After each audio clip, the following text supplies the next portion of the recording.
दोस्तों चाहे आप कितना भी जोर लगा लो, अगर आपकी संपत्ति ऐसी है तो उस संपत्ति से आपकी के ऊपर से कब्जा बिल्कुल भी नहीं हटेगा और जो कब्जाधारी है वो ही आपकी संपत्ति का मालिक होगा, मालिक बन जाएगा। तो ऐसी कौन सी संपत्ति से अब कब्जा नहीं हटेगा, तो आपको ध्यान से वीडियो को देखना है, कहीं आपकी संपत्ति भी ऐसी तो नहीं है। तो अंत तक बने रहिए, पूरी जानकारी आपके अच्छे से समझ में आ जाएगी। तो इस चैनल को अभी तक सब्सक्राइब नहीं करे हैं तो सब्सक्राइब भी कर दीजिए और साथ में बेल आइकन को भी दबा दीजिए। तो चलिए शुरू करते हैं। तो वेलकम दोस्तों, मैं हूं आपका अपना एडवोकेट जितेंद्र। दोस्तों ये वीडियो आपको बिल्कुल ध्यान से देखना है क्योंकि ये जानकारी आपको जानना बहुत ही जरूरी है। देखो, कब्जा किसी भी संपत्ति के ऊपर हो सकता है, कोई मकान के ऊपर हो सकता है, प्लॉट या फिर दुकान के ऊपर हो सकता है या फिर कृषि भूमि के ऊपर हो सकता है। और इस संपत्ति से रिलेटेड भी आपके पास में कई तरह के डॉक्यूमेंट्स होते हैं। आप खुद भी प्रूव कर सकते हैं कोर्ट के अंदर कि ये संपत्ति आपकी है, पर इस संपत्ति के ऊपर फिलहाल के लिए कब्जा और किसी का है, उस कब्जे को आपको हटवाना है। पुलिस थाने या फिर कोर्ट के अंदर आप कितना भी प्रयत्न कर लो, कितना भी पुकार लो, पर आपकी कोई भी नहीं सुनने वाला है, आपकी पुकार सुनने वाला कोई भी नहीं है। आपकी संपत्ति से कब्जा नहीं हटेगा तो नहीं हटेगा।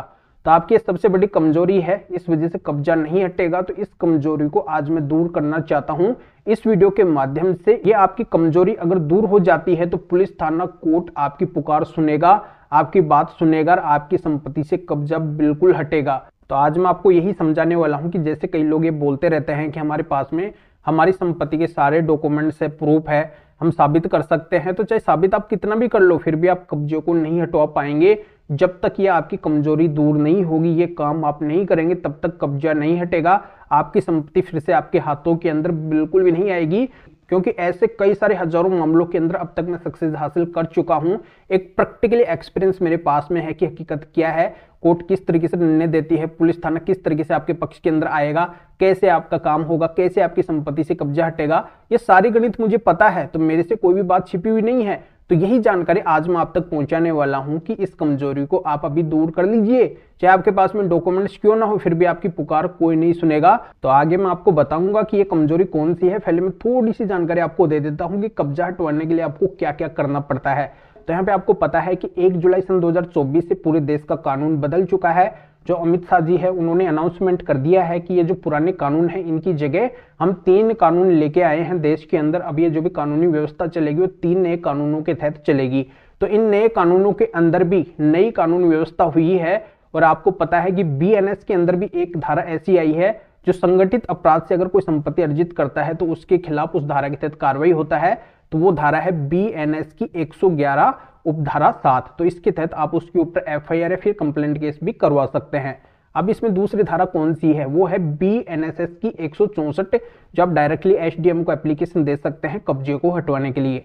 अगर वो कब्जाधारी आपके साथ में धोखाधड़ी किया है, चीट फ्रॉड किया है, या फिर उसने आपकी संपत्ति के कोई फर्जी डॉक्यूमेंट्स बना लिए हैं, तो ऐसे में भी 2 स्पेशल धारा होती है, 318(4) BNS और 340(2) BNS। तो इसमें भी आप उसके ऊपर केस फाइल कर सकते हैं। तो ऐसे करके नए कानून के अंदर भी ऐसी कई सारी धाराएं आई हैं, जिससे संपत्ति के मालिक इन धाराओं के तहत उपयोग लेके और फायदा उठा सकते हैं, उस कब्जेधारी के खिलाफ ये मुकदमा डाल सकते हैं। और ऐसे कई सारे प्रोसीजर भी है कब्जे को हटवाने के, जो काफी लंबे समय से चल रहे हैं और आज भी चल रहे हैं। जैसे सूट फॉर पोजेशन हो गया, परमानेंट इंजेक्शन हो गया, रिकवरी ऑफ डैमेजेस हो गया। तो इनका मतलब क्या है, देखो, सूट फॉर पोजेशन का मतलब तो ये है आपकी संपत्ति से कब्जे को हटवाने के लिए आप ये सूट फाइल करेंगे।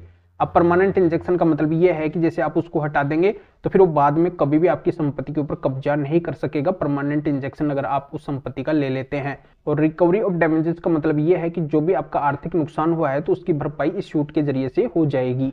अब यहाँ पे मैं बात करता हूँ कि स्पेसिफिक रिलीफ एक्ट का सेक्शन 5 और 6 भी आता है कब्जे को हटवाने का।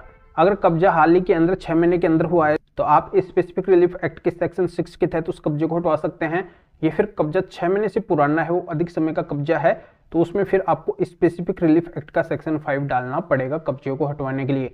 तो ऐसे कई सारे ऑप्शन होते हैं कब्जे को हटवाने के, पर इनकी जानकारी हर किसी को नहीं होती है। तो आज मैं आपको बताने वाला हूं कि अगर आपका कब्जे से संबंधित कोई भी विवाद पुलिस थाने के अंदर चल रहा है, कोर्ट के अंदर चल रहा है, तो दोस्तों इतने आपकी कोई भी नहीं सुनेगा, ना तो पुलिस थाना सुनेगा ना कोर्ट सुनेगा, जब तक आप पुलिस थाने या फिर कोर्ट के ऊपर कोई प्रेशर नहीं बना लेते हैं, कोई दबाव नहीं बना लेते हैं। तो पुलिस थाने और कोर्ट के ऊपर प्रेशर डालने के लिए बस आपको एक छोटा सा काम करना है। ये छोटा सा काम ये है कि मेरे पास में माननीय सुप्रीम कोर्ट के टॉप सेलेक्ट किए हुए जो संपत्ति के असली मालिक है उनके पक्ष के अंदर जजमेंट है। तो जिनकी भी संपत्ति के ऊपर कब्जा हुआ है उनको क्या करना है, इन जजमेंट्स को अपने कब्जे से संबंधित मामले के अंदर लगाना है, चाहे वो मामला देश के किसी भी कोने का, किसी भी स्टेट का क्यों ना हो, हर जगह पे जजमेंट काम करेंगे और इससे जो कोर्ट है वो पूरी तरह से प्रेशराइज हो जाता है, एक दबाव के अंदर आ जाता है, पुलिस थाना भी दबाव के अंदर आ जाता है और मजबूरन उनको जो संपत्ति के मालिक है उनके पक्ष के अंदर निर्णय देना पड़ता है, क्योंकि इन जजमेंट्स के अंदर साफ साफ लिखा हुआ है कि जो कब्जाधारी है वो कभी भी संपत्ति का मालिक नहीं बन सकता है। जिस संपत्ति के ऊपर उसने कब्जा कर रखा है वो उस संपत्ति का मालिक नहीं बन सकता है। तो आपकी उस संपत्ति के ऊपर जो भी कब्जाधारी बैठा है उसको अगर आपको हटाना है, उसको मालिक बनने से रोकना है, तो आपको बस माननीय सुप्रीम कोर्ट के इन 7 जजमेंट की कॉपी को मेरे से लेके और अपना जो भी संबंधित केस है उसके अंदर लगा देना है, आपका काम हो जाएगा। आपकी लाखों करोड़ों की संपत्ति बहुत कम समय के अंदर, बहुत कम पैसे के अंदर आपके हाथों लग जाएगी, आपके हाथ के अंदर आ जाएगी। तो आप इस बात को इग्नोर मत कीजिए। अपनी लाखों करोड़ों की जो संपत्ति है उसको आप गवाए बैठे हुए हैं, अगर वो आपके हाथ से निकल रही है तो बस ये छोटा सा काम कर लीजिए, बस इसी काम से आपका काम हो जाएगा। तो इन माननीय सुप्रीम कोर्ट के 7 जजमेंट के जरिए से अब तक बहुत से जो कब्जेधारी है उनको मालिक बनने से रोका गया है, उनसे कब्जा हटा लिया गया है और संपत्ति जिनकी है उनको वापस मिल चुकी है। तो आप भी अगर ये चाहते हैं, आपकी संपत्ति अपने हाथों के अंदर पाना चाहते हैं और उस कब्जेधारी को अगर आप मालिक नहीं बनने देना चाहते हैं, तो ये जजमेंट्स आप जरूर ले लीजिए।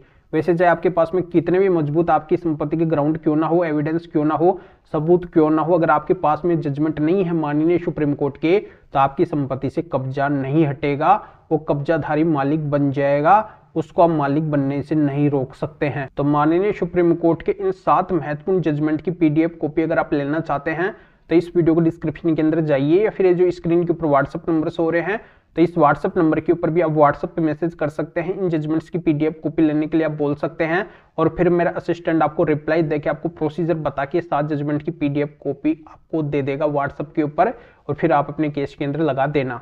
या आपकी किसी भी तरह की कानूनी समस्या है तो भी आप इस व्हाट्सएप नंबर के ऊपर व्हाट्सएप पे मैसेज करके अपॉइंटमेंट बुक करवा के डायरेक्टली आप मेरे से कॉल के ऊपर यानी कि फोन के ऊपर बात कर सकते हैं, अपनी हर तरह की कानूनी समस्या का समाधान मेरे से जान सकते हैं। तो अभी आप इस वीडियो को लाइक भी करें और शेयर भी करें जो और लोगों तक भी ये जानकारी पहुंच सके। तो वीडियो देखने के लिए आप सभी का बहुत बहुत धन्यवाद।